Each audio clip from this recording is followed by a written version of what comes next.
Bismillah, Assalamualaikum warahmatullahi wabarakatuh. Waalaikumsalam warahmatullahi wabarakatuh. Perkenalkan, kami dari mahasiswa agroteknologi kelas D. Di sini kami akan mendiskusikan hasil bacaan dari buku yang berjudul Biotic Stress and Euless karangan Peterson and Hagley 2001, di mana tugas dari mata kuliah teknologi produksi tanaman pada lahan suboptimal.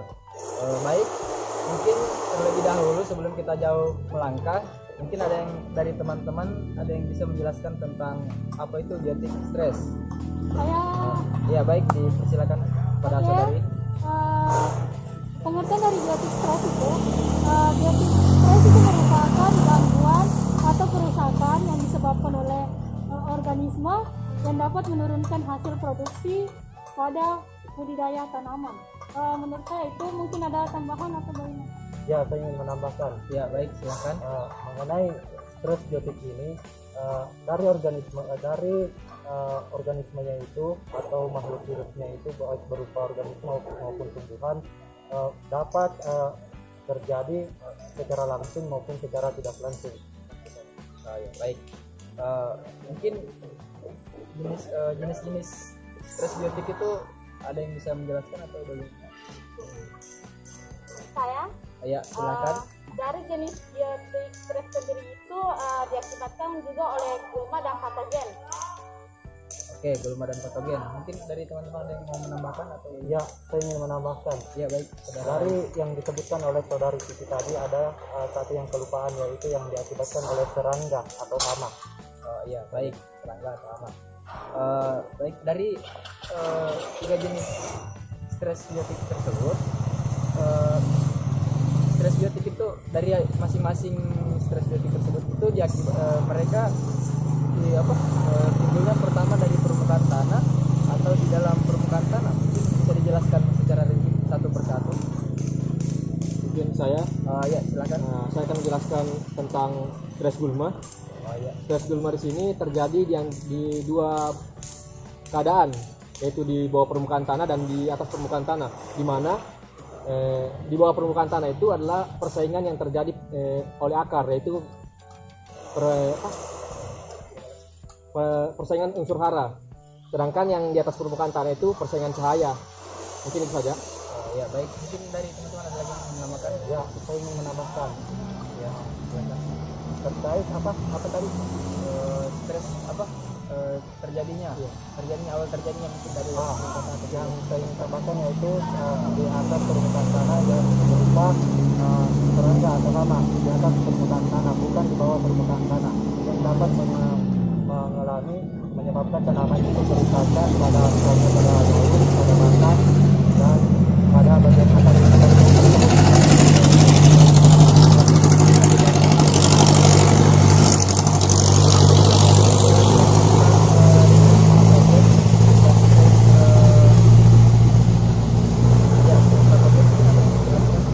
yang terjadinya di mana, terus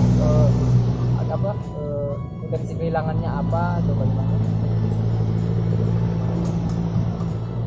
Ya mungkin saudara dari sini kita. Yang stres biotik yang disebabkan oleh patogen biasanya disebabkan oleh jamur.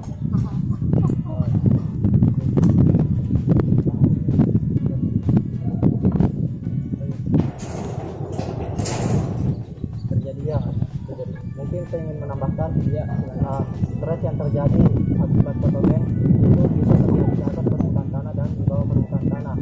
Contoh dari stres yang terjadi di atas permukaan tanah itu misalnya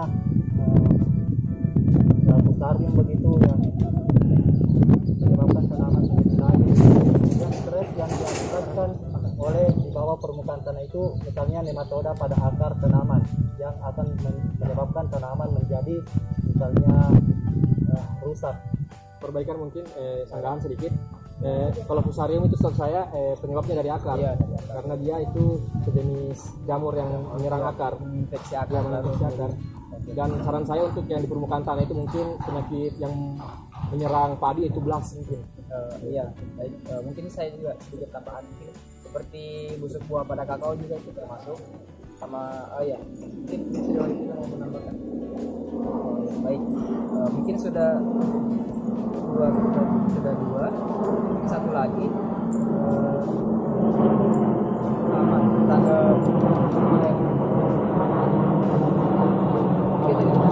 mungkin oh ya mungkin stres biotik yang diakibatkan oleh hama mungkin ada yang menjelaskan yang kita diskusikan. Ya baik, silakan. Kita ingin menambahkan stres akibat hama itu misalnya kutu daun pada tanaman.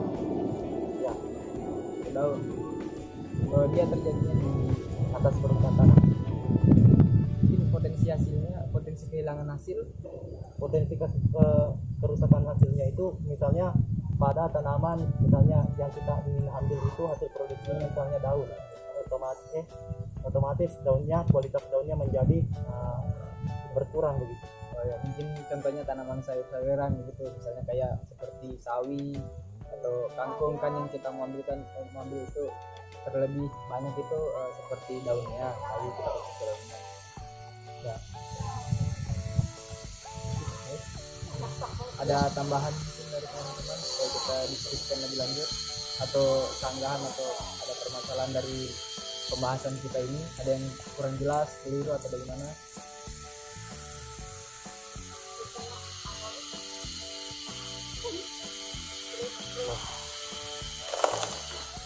Ya baik, kalau tidak ada mungkin saya bisa sedikit menyimpulkan di mana di sini stres biotik itu adalah gangguan atau kerusakan yang dapat diakibatkan oleh tiga kelompok. Yang pertama itu hama, yang kedua penyakit, dan yang penyakit atau patogen yang ketiga itu gulma, di mana di sini dapat terjadi di atas permukaan tanah dan di bawah permukaan tanah yang dapat mengakibatkan kehilangan hasil yang cukup merugikan bagi tanaman jika tidak dapat dikendalikan dengan baik.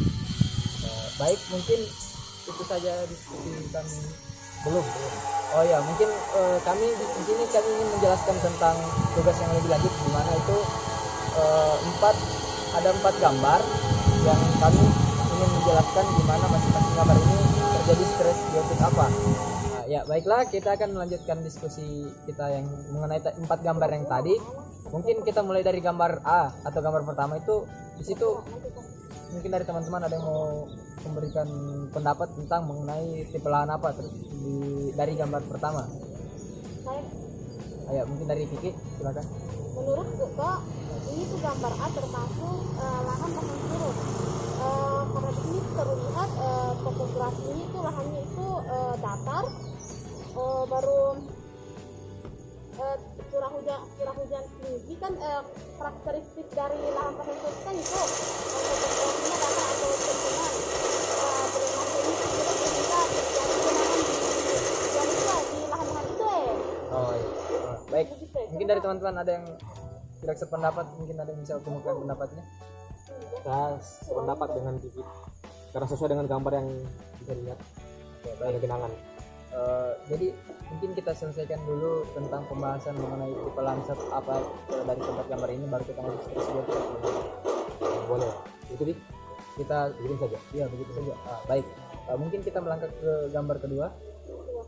Dari gambar kedua kita lihat Gambar B di ya gambar B. Saya Ya silakan.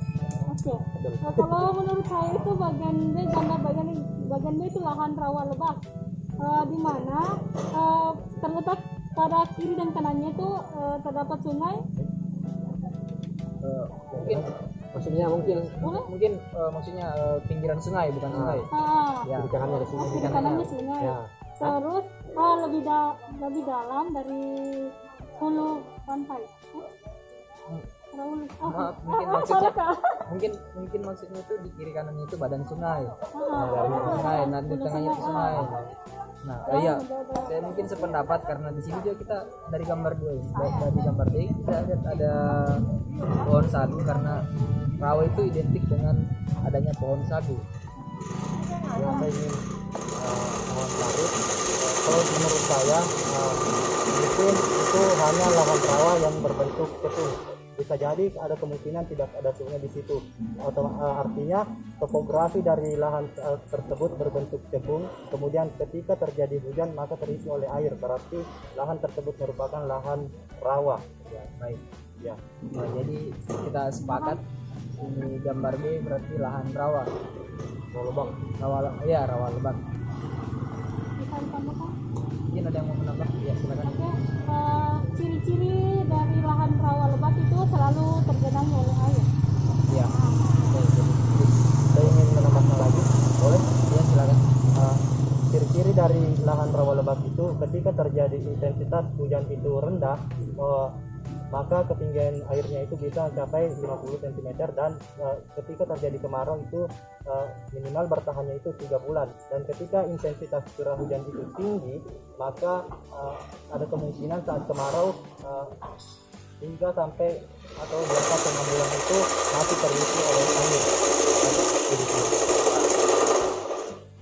Di sini kok dari lahan yang dari gambar itu secara umumnya itu kondisi tanahnya itu dibanding antara lahan pasang surut dengan lahan rawa lebat itu lebih baik dibandingkan tanah yang berada di lahan pasang surut.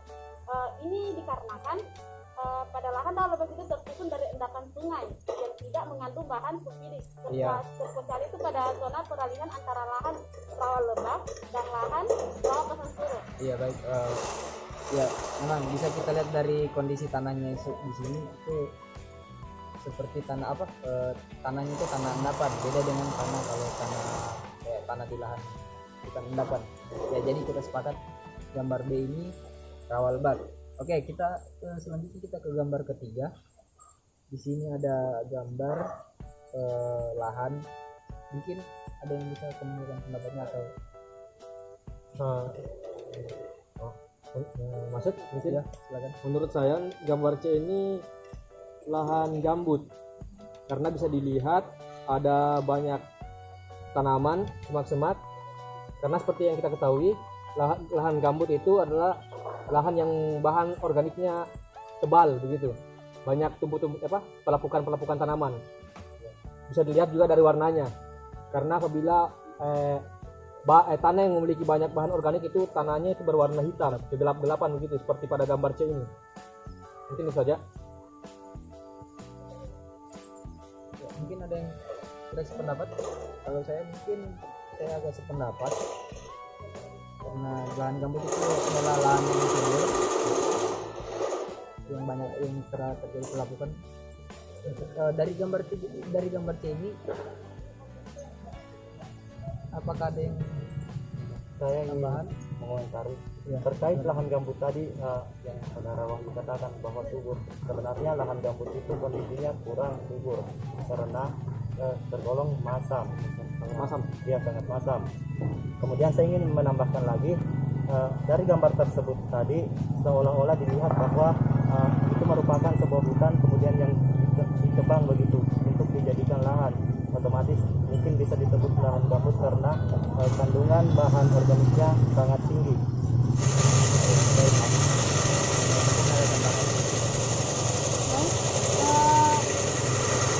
Pendekatan pemula untuk lahan gambut masam yaitu menurut saya satu mitigasi.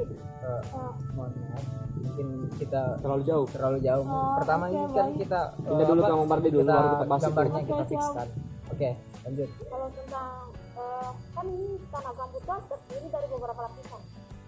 Yang pertama itu lapisan atasnya itu berupa tanah gambut. Kalau untuk lapisan di bawah itu berupa susukan tanah mineral. Kalau Mungkin Udah kita bahas dulu mengenai gambar. kita bahas dulu. dulu mengenai gambar ini. Pertanyaannya, apakah semua teman-teman itu sepakat? Ya, itu saja pertanyaannya itu. Yang ada di gambar saja dulu kita bahas. Oke, Jadi fix. gitu dong. Oke, sepakat. Teman-teman semua sepakat di gambar itu. Iya, apa kita sepakat dan sepakat lah, Bagian C sudah. ini gambut. Sepakat. Oke, Sepakat. Selanjutnya. Oke, selanjutnya kita bahas gambar keempat. Gambar D atau gambar keempat.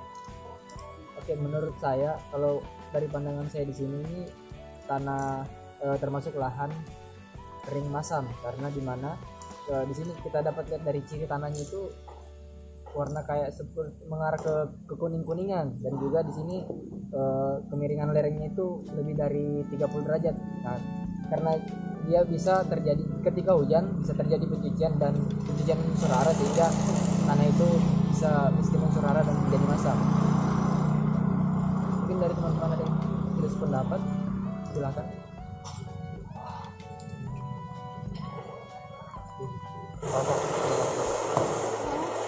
misalnya. Ciri-cirinya ciri-ciri dari tanah masam yaitu ditumbuhi dengan tanaman gulma melastoma. Iya.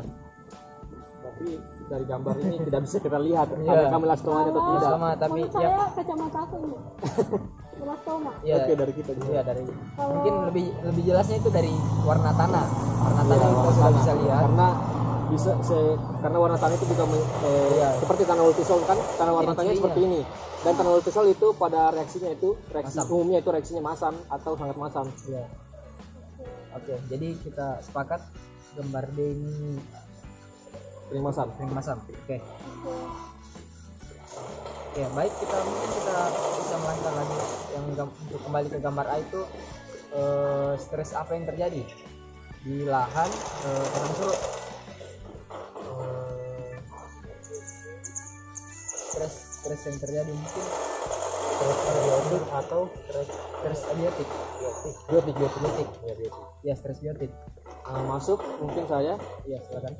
stres biotik mungkin yang terjadi pada gambar A itu mungkin adalah hama atau patogen mungkin antara keduanya itu karena bisa dilihat pada gambar A itu tergenang air dan seperti seperti yang kita ketahui hama itu atau patogen itu juga beberapa patogen menyukai yang berair begitu dan kelembapannya tinggi. Seperti itu. Ada teman-teman yang mau menambahkan? Ya, saya sangat sepakat dengan yang dikatakan saudara Jaya tadi bahwa patogen itu atau penyakit lebih suka kepada tanaman yang lahan atau lingkungan yang lembab bagi tanaman sehingga pertumbuhan darinya itu lebih cepat. Ya, saya sangat sependapat ya. Jadi mungkin hanya itu saja ya stres biotiknya. Oke, baik kita melangkah ke gambar kedua, gambar D. Terus di sini ada terjadi stres biotik. Maksudnya stres biotik jenis apa di sini? Kalau saya lihat dari gambar D ini, mungkin dari teman-teman duluan ada yang mau memaparkan pendapatnya. Jadi rawa lebak. Ya, dari gambar tersebut, apakah teman-teman ada yang bisa mendeskripsikan dari lahan rawa lebak itu terdapat tanaman apa begitu? Kalau Tanamannya nggak ada.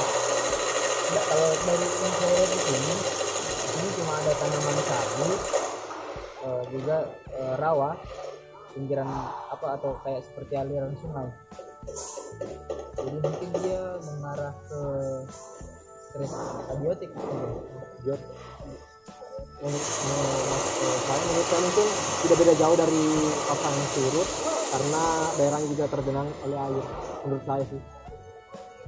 Jadi stresnya itu berupa hama atau patogen kalau menurut saya. Ada yang sependapat atau tidak? Pendapat. Ya, sepakat. Oke, baik. Mungkin dari gambar B sini berarti stres biotik yang diakibatkan oleh hama, patogen atau hama. Ya, oke.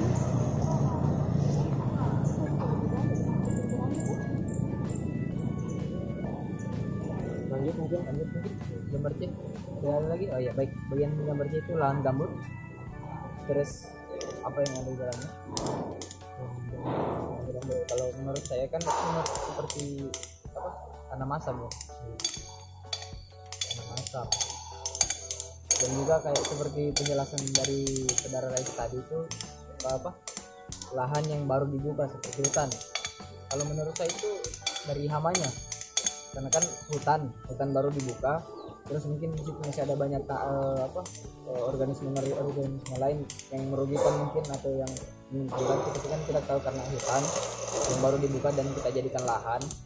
Mungkin di situ seperti contohnya kita menanam jagung, ternyata di situ banyak ulat apa yang memakan daun, mungkin salah satunya itu kalau menurut saya. Dan mungkin menurut dari teman-teman Dan tambahan mungkin kan lahan gambut ini adalah lahan yang memiliki lapisan bahan organik yang tinggi, yaitu tinggi berarti pelapukannya tinggi. Kan pelapukan itu membutuhkan organisme. Mungkin dalam organisme tanaman tersebut mungkin ada organisme yang dapat merugikan oleh tanaman. Saya ingin menambahkan ya terkait dengan yang dikatakan saudara Wahyu tadi, bahwa lahannya itu baru dibuka misalnya, otomatis ketika ditanami tanaman, otomatis hama-hama tersebut, hama-hama atau serangga yang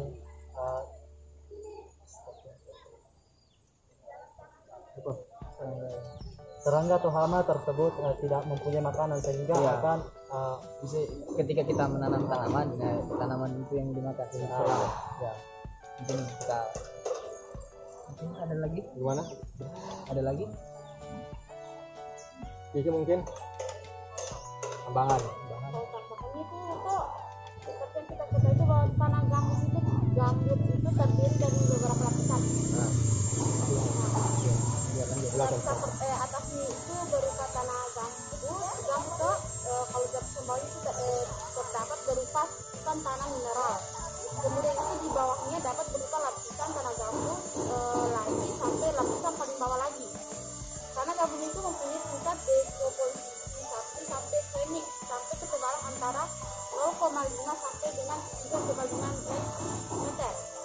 Kalau tingkat kemasanannya tinggi karena adanya asap-asap organik, maka zat beracun H2S dan ketersediaan hara makro dan mikro terutama itu NPK, ZN, gambut itu rendah.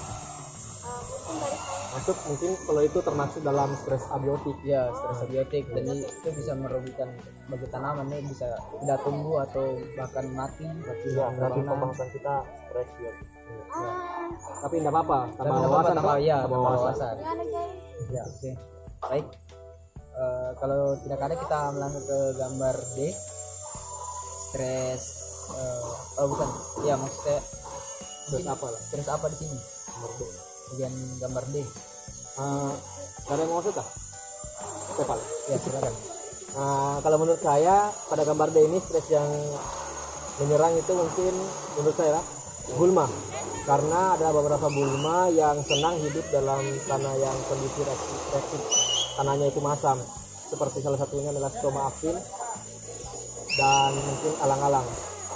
Jadi stres yang terdapat itu mungkin stres gulma, jenis dari stres gulma. Ya, mungkin saya sangat sependapat dengan saudara saya, karena itu juga salah satu ciri yang mencirikan tanah masam. Kalau dulu ya, banyak rumah elastoma dan lain. Oke. Saudara, sangat. Oh ya. Ini. Ya, baik. Baik, terima kasih. Mungkin itu saja sekedar diskusi mengenai tugas dari Kuliah Teknologi Produksi Tanaman dalam suboptimal. Yang mohon maaf bila ada kekeliruan. Kesempurnaan hanya datang dari Allah dan kami hanya makhluk yang kurang sempurna. Kurang dan lebihnya mohon dimaafkan. Wabillahi taufiq wal hidayah. Wassalamualaikum warahmatullahi wabarakatuh. Waalaikumsalam warahmatullahi wabarakatuh. wabarakatuh.